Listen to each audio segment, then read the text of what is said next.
2012 season kicks off this weekend, and the closeness of all the WAFL teams has the state alive with predictions on who will take out the Premiership trophy. Claremont looked to be the punters' favourite in the early stages of the year, but according to the coaches, it will be no easy walk in the park for the Tigers. Mark Webb, the former Subiaco captain, now turned Claremont coach for 2012, has high expectations of his team. With a host of AFL players, he knows he must get the balance right.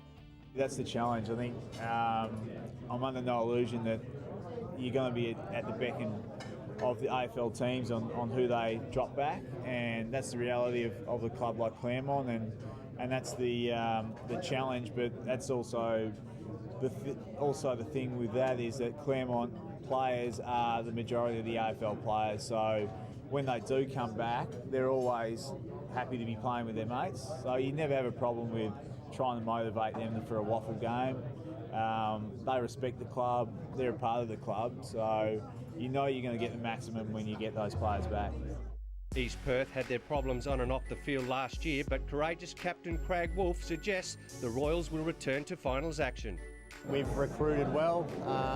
We've got a game plan which we're all committed to, and I think we've got the right personnel with the coaching and the right mix of players to be able to go a long way in 2012.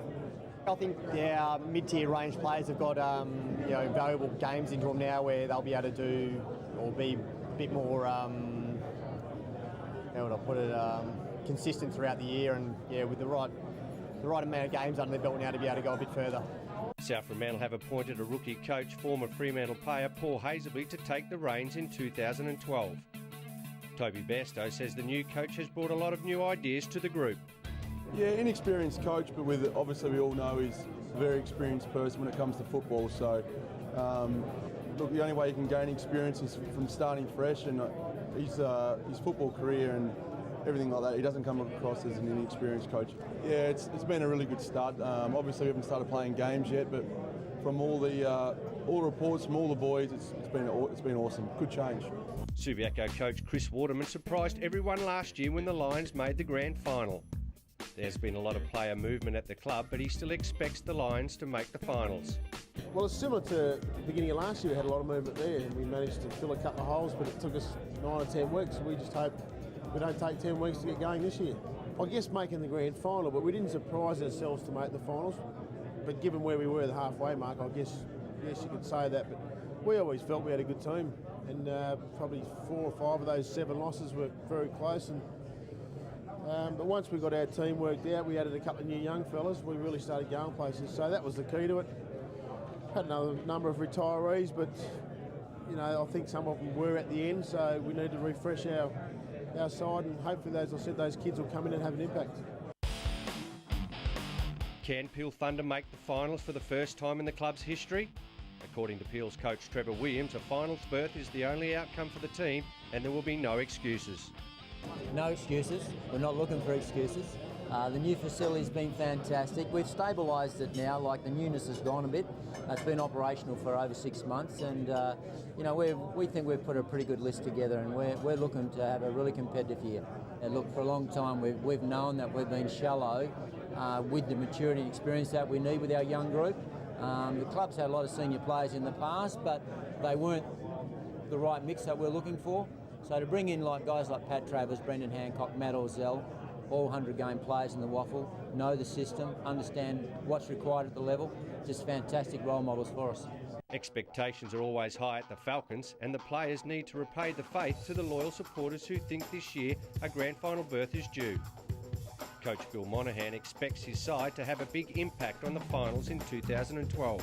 Oh, we hope so, Spin, but there's a lot of work to be done before now and the end of the season, and we just have to hope that we get it right. When things went bad late last year, we think we've put some things in place to carry our form through the whole year.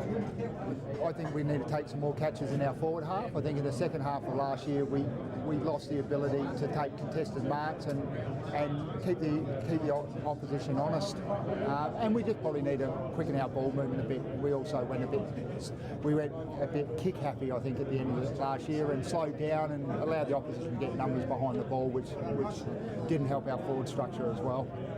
We obviously reviewed the season, and we think there were some things that we did poorly as coaches, our fitness staff and as players, that we need to get better, and we've gone through a range of options to work that out.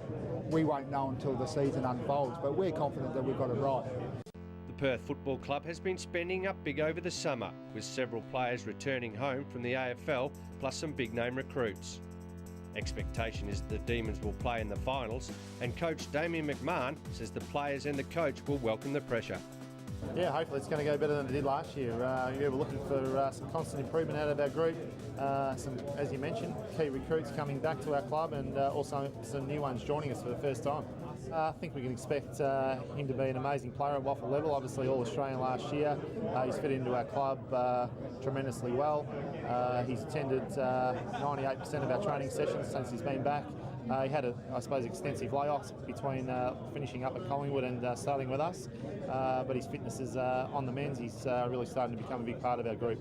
Obviously going to offer us a lot in the leadership stakes as well, and going to be a great mentor for all our young boys. Yeah, look, not talking about finals or expecting anything too great at the moment. I suppose all we want to see is some constant improvement week by week, getting better by game, and we're pretty confident that will happen. So our young boys, we think, will be where we get most of our improvement from, and we're really excited about gelling them together with older, experienced players. East Fremantle supporters are still wondering on how their team missed out on finals action last year. With plenty of AFL-listed players again at their disposal, coach Steve Malaxos believes the Sharks will be playing finals in 2012. That's going to be a challenge again, Rod.